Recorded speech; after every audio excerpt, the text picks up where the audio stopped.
This video is going to be my long-term report on the 2016 Giant Trance Advanced 1.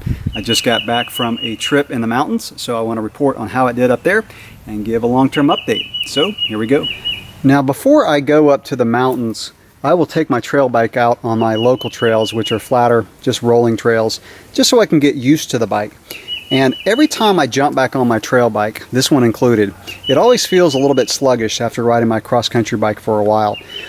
And the head angle on this bike is a 67-degree head angle. And it always takes me a little bit of time to get used to that head angle. But once I do, you get the feeling like you can really carve a corner. So you're not throwing this bike into a corner like you would a cross-country bike. It doesn't just dive straight into a corner. It's more of a carving effect. But once you get used to that, it's a really cool feeling. It's a very stable feeling, and it's just a different way of cornering the bike. The other thing that I want to mention on this bike, as far as handling and cornering, is the stiffness of this bike. The frame, the fork, and the wheels all play together really well to make this bike stiff. So obviously a carbon frame, but you can have a carbon frame, and if your wheels are noodly, they're not as stiff, then the ride is not going to be near as good as if you had a stiff set of wheels. And honestly, that's why I got this higher level Trance, because I wanted a set of carbon wheels. After putting the Stans Valors on my cross-country bike, it was very hard for me to go back to riding aluminum wheels. It was hard to hold a corner, and it just wasn't as fun to ride. So these wheels, they're very stiff laterally.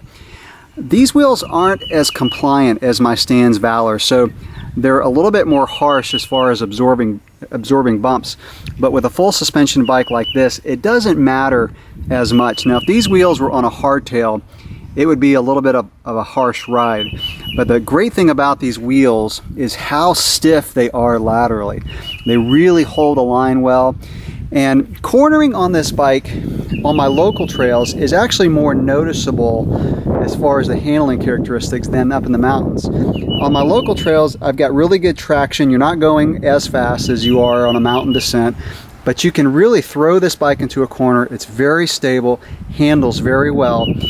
Now it's obviously not as fast as my Anthem. And in fact, I did a ride with a buddy about 2 weeks ago, and he was on a cross-country bike, and I was working my butt off to stay up with him. So, you know, this bike isn't going to be as fast as a cross-country bike, but it's very fun, and cornering, even on local trails where it's not, you know, the fast mountain descent, is still a lot of fun. Like I said, the other thing that really makes this bike stiff is the 34mm stanchion fork. This is the first 34 fork that I've used. In the past, it's all been 32. And this fork, I mean, you can really feel a difference. The front end is very precise. And again, it's everything that plays together with the fork, the wheels, and the frame.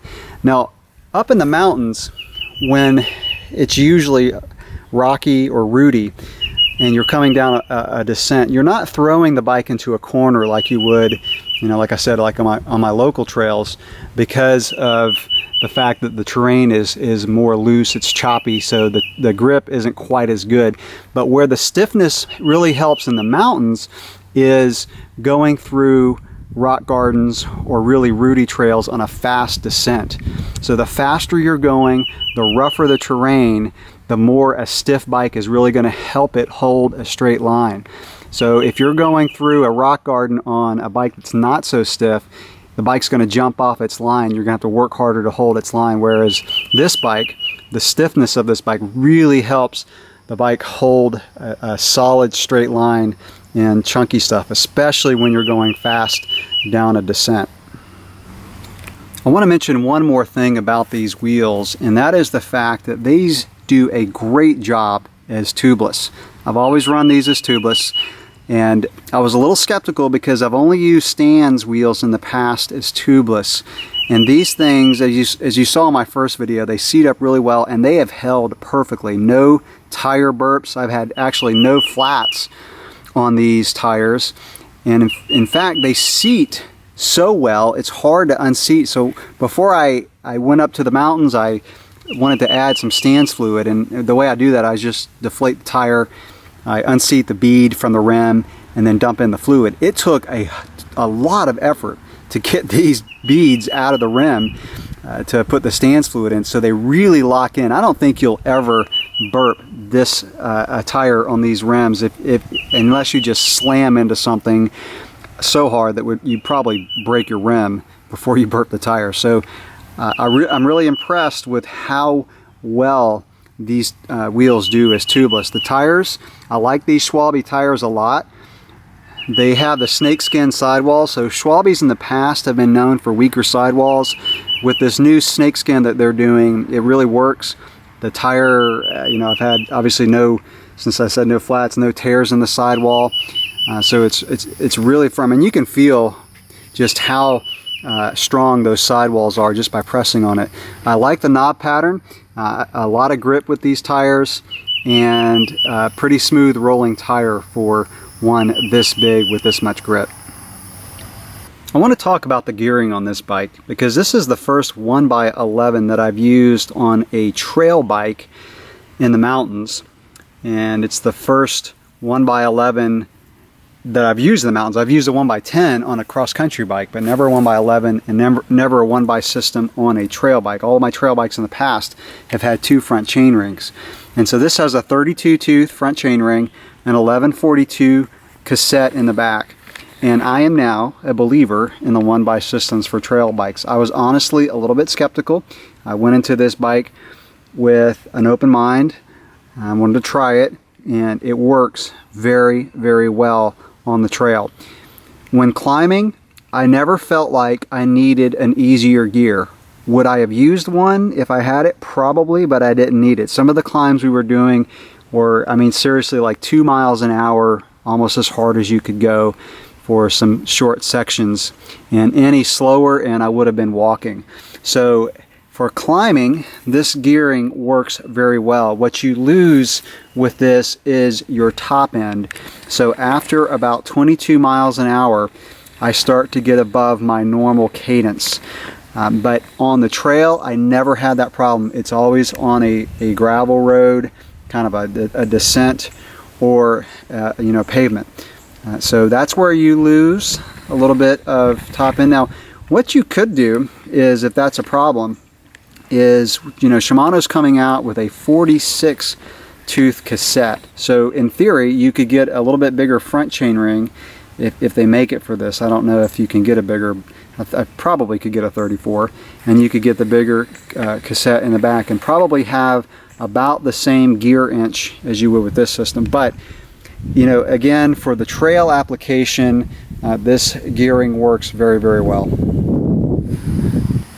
While I'm on the subject of climbing, I want to just comment on how this bike climbs, and that is very well. It's steady. It's not a rocket like my Anthem. I could have gotten up hills faster, probably quite a bit faster on some sections on my Anthem, just because that bike is really, really snappy and lighter.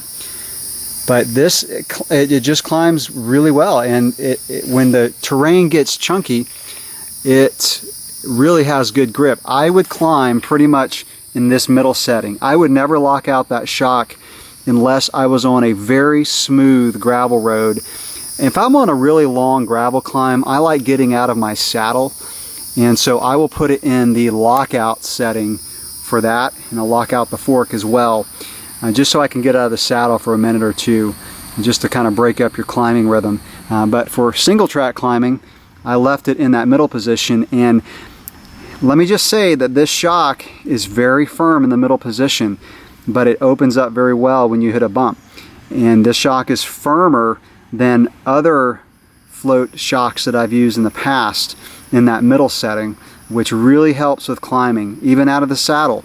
And when you hit a bump, the shock really opens up well, which helps for climbing where you can lose traction. So again, a very steady climbing bike, and like I said, it's not a rocket, but it'll get you up the climbs very well. Now, I was about an hour into my first ride in the mountains before I realized this bike doesn't have a talus. And I had forgotten about that and never even really missed the talus. And this is the first trail bike I've had in a long time without the Talus, which is, of course, Fox's travel adjust fork, where you can lower the front end on climbs. There were only a few sections where I felt like if I had the Talus, I would have used it. So on super steep climbs, this bike's a 140 millimeter travel fork, and super steep climbs, the front end did wander a little bit. A Talus would have helped, but it's not necessary. More and more trail bikes today are getting away from a travel adjust fork and just going with a 140 or 150, maybe even a 160, and they do a good job. I mean, you got to concentrate a little bit more. You got to keep the front end from wandering around, and you got to just, especially when there's rocks and stuff like that, and you're having to kind of lift the front end, it will wander a little bit, but again, not a big deal not having the Talus fork on this bike. So I've talked about climbing on this bike. Now let's talk about descending, because honestly, that's why you have a trail bike. If you didn't want to open it up on descents, you would probably have a cross-country bike. In fact, if I could ride my Anthem up the hills and ride this down the hills, all the better. But this is why you purchase a trail bike, and especially one like this that's, not cheap, because you're paying for the carbon, you're paying for the stiffness, you're paying for the higher end fork. But I'm telling you, this bike absolutely comes alive on the descents. You can let it go, and I use the dropper seat post a lot on descents. In fact, almost every descent I would lower the seat post. In fact, even if I was coming down just a really short section, I knew it was a short section, I still would lower the saddle, just because getting your weight lower makes your center of gravity lower, which makes the bike more stable and allows you to go faster with more confidence. Like I said, the stiffness, I just can't tell you how much the stiffness helps this bike on the descents, because if you're flying down a descent and the bike's wandering all over the place because it's flimsy, that's going to really hinder your confidence and really hinder your fun factor, because the faster you go, the more fun you have on descents. And this bike does a phenomenal job on descents. If you're coming into a corner hot, I was able to scrub speed with the brakes. This has got a 180 rotor in the front, perfect spec that Giant put on this. It's got a 160 in the back. In fact, there were a few sections where I was coming in a little too hot, and because of the larger brake rotor and the really supple suspension, I was able to just slow down really quick and control my speed. Now, I always would open it up to the fully open setting, and even on this setting here, I would keep it on number 1. So like I said in the first video, this fine-tune adjustment is for the open mode now. It's not for the middle setting anymore. So I would leave it on number 1, which is the softest, and all the way open. Likewise with the fork, I would open it up fully for the descents. And it is nice not having a front derailleur, because that's one less thing you have to think about. I would always put it in the big chain ring when I was coming down a descent, just to keep the chain a little bit tighter. It's a very quiet bike on the descents. With the clutch rear derailleur, you don't get a lot of chain slap, and so it's quiet, it's smooth, it's stiff, and really makes for a super fun descending bike with 140 millimeters of travel. It soaks up some pretty big hits. It's not a downhill bike, but with the 140 travel, for most trails that you can ride up, you're going to have plenty of suspension on this bike for the ride down. One last thing that I want to mention about descending, and that is the rougher and faster the descent, the more a trail bike comes into play. So the first trail set that we rode, I could have been on my Anthem and been just fine on the descents because they were pretty smooth. So you don't need a trail bike for having fun on a descent. Where a trail bike like this really comes into play is when it's rough. So if it's, like I said, the faster and rougher the descent, the more this bike will separate from a bike like the Anthem or a cross-country bike. So I mentioned quite a few components. Let me just talk about the saddle real quick, because the saddle on this bike is fairly comfortable, especially when you first get on it. This is a flatter style saddle, which when you, like I said, when you first get on it, it's pretty comfortable. After 3 days of pretty long saddle time, so about 4 hours each day, it started to get a little uncomfortable. In fact, I even got a saddle sore. Now, part of that could have been just the fact that I probably should have used some chamois cream for spending that much time in the saddle. But it's a light saddle. It looks good. I really like that it has the anatomical cutout here. So it's going to depend on what you're used to. Most of my other saddles are WTB, and so I'm just used to more of the rounder style. But this one, you know, it's okay. A saddle is obviously a very personal thing, so it may be the component that if you get this bike you change out if you're just not used to it. I'm going to leave it on because, you know, it's not that bad. I just, if I go in the mountains again, I will use some chamois cream. All right, I'll wrap this up, and I had to change locations because someone's mowing their grass nearby. I want to talk about maintenance on this bike, and there's really honestly not much to talk about because this bike has been really flawless. The only issue is I did drop a chain one time, and that was actually on my local trails, and the descent wasn't even that bumpy. It just, I guess, just the combination of how it bumped up or whatever, and I don't know, it just came off, but it wasn't a big deal. No bent chain or anything. I just put it back on and kept going.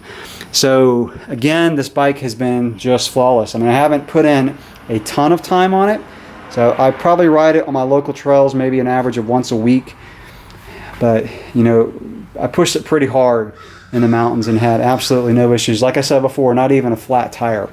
So no shifting problems, no braking problems, no problems with the dropper seat post.